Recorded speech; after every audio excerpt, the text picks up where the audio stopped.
جہانیہ منڈی میں ایک مسجد ہے، ان کی مسجد میں نے بیان کیا اور یہی 3 باتیں میں نے بیان کی کہ 3 کاموں میں اللہ کی خاص مدد ہوتی ہے۔ بیان کر کے واپس آ گئے۔ اب اللہ کی شان دیکھیں کہ سپٹمبر کا مہینہ تھا جب بیان ہوا، اور مولانا صاحب محسوس کر رہے تھے کہ مسجد چھوٹی ہے، جمعے میں مجمع زیادہ ہو جاتا ہے، مسجد کی توسیع کرنی چاہیے۔ انہوں نے جب یہ بات سنی کہ مسجد بنانے میں اللہ کی خاص مدد ہوتی ہے، انہوں نے اگلے دن شاگردوں کو کہا بھئی مسجد کو گرا دو۔ اینٹوں کی بنی ہوئی مسجد تھی، لڑکوں نے کیا دیر لگانی تھی، شام تک سب مسجد گرا دی۔ محلے والے حیران، مسجد کمیٹی والے حیران۔ لوگ مسجد کمیٹی والوں سے پوچھتے کہ بنانے کے پیسے ہیں، وہ کہیں گے ہمارے پاس تو کوئی پیسہ نہیں۔ مسجد کمیٹی والوں نے محلے والوں سے کہا بھئی آپ لوگ پیسے اکٹھے کر سکتے ہو، اتنے پیسے لگیں گے۔ محلے والے کہیں گے کہ ہمارے پاس تو پیسے نہیں۔ اب پیسے ہیں نہیں اور مسجد گرائی جا چکی۔ خیر 1 مہینہ تو نمازیں ہوتی رہیں کھلے آسمان کے نیچے، اوپر سے سردی آ گئی۔ اب جب نومبر دسمبر کی سردی شروع ہوئی تو محلے والے صبح ٹھٹھرتے ہوئے فجر کی نماز آسمان کے نیچے پڑھتے، تو بوڑھے بھی کہتے مولانا نے ہم سے کون سا بدلہ لیا، مولانا نے ہم کو کیوں سزا دی، ان مولانا صاحب کو عقل نہیں تھی، یہ بچے تو نہیں تھے، اور جی مولانا کو نکالو یہاں سے۔ اب مولانا کو پریشانی شروع ہوئی، مسجد بنانے کی سبیل بھی نظر نہیں آتی اور محلے والوں کا پریشر بھی بڑھ رہا ہے۔ خیر جب دسمبر شروع ہوا تو سردی بہت بڑھ گئی، تو ایک دن مسجد کمیٹی والوں نے مولانا کو بٹھا کے پوچھا مولانا آپ نے نہ کسی سے پوچھا نہ کسی کو بتایا، اور صبح سے شروع کیا اور شام جب ہم آئے تو مسجد گری ہوئی تھی، آپ نے مسجد کیوں گرائی؟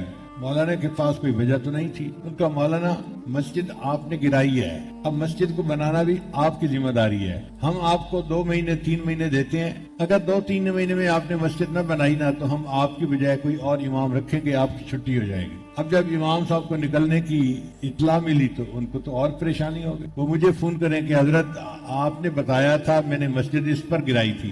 میں کہوں بھائی میں نے جو بتایا تھا بالکل ٹھیک بتایا تھا، آپ پکے رہیں، اللہ مدد کریں گے، رجوع کریں، 2 رکعت نفل پڑھ کے اللہ سے مانگے، اللہ مسجد بنوا دیں گے۔ اب مجھ سے فون کرتے تو ذرا پکے ہو جاتے، پھر محلے والوں سے بات کرتے تو پھر کمزور ہو جاتے۔ کہتے ہیں کہ 2 ہفتے میرے بڑے تذبذب میں گزرے، دل کہتا تھا پیر صاحب نے مجھے پھنسا دیا اور اب میری جاب بھی گئی، اور میں 18-20 سال سے اس مسجد میں خدمت کر رہا تھا، میرے لیے مسجد کا بدلنا ایک بہت بڑی بات۔ کہتے ہیں میں نے اللہ سے مانگنا شروع کر دیا۔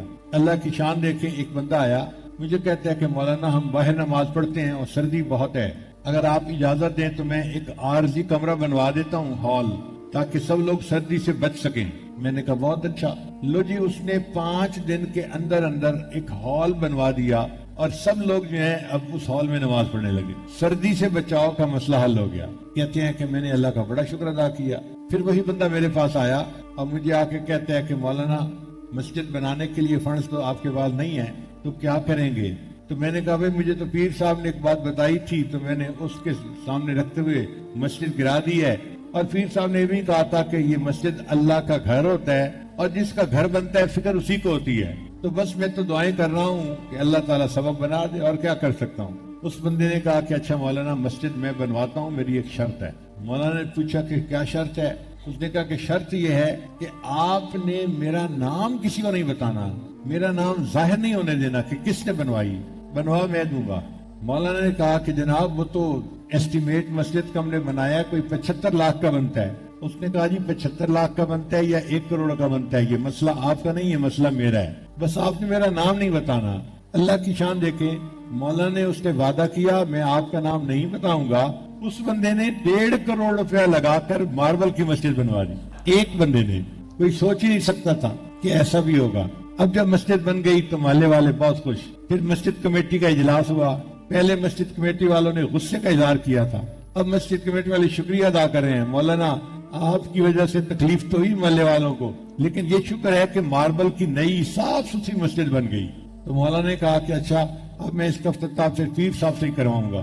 میرے پاس ٹائم نہیں تھا، وہ 1 سال محلے والے انتظار کرتے رہے۔ 1 سال کے بعد مجھے فرصت ملی اور وہاں جا کر میں نے جمعہ کا آغاز اس مسجد میں کروایا، اور الحمدللہ کہ وہ مسجد کے نمازی اب پہلے سے کئی گنا زیادہ ہو گئے ہیں۔ تو 3 کاموں میں اللہ کی خاص مدد ہوتی ہے، ایک بیٹی کی رخصتی کے کام میں، دوسرا مسجد کے بنانے میں، اور تیسرا گناہوں کو چھوڑنے کے معاملے میں۔ اگر کوئی بندہ گناہوں کو چھوڑنے کی نیت دل میں کر لے اور پھر دعا مانگے کہ یا اللہ میں کمزور ہوں، مجھے تو شیطان بہکا دیتا ہے، مجھے تو نفس دھوکہ دے دیتا ہے. میں آپ سے مدد مانگتا ہوں کہ گناہوں کے چھوڑنے میں میری مدد کیجیے, میرے لیے گناہوں کا چھوڑنا آسان بنا دیجیے.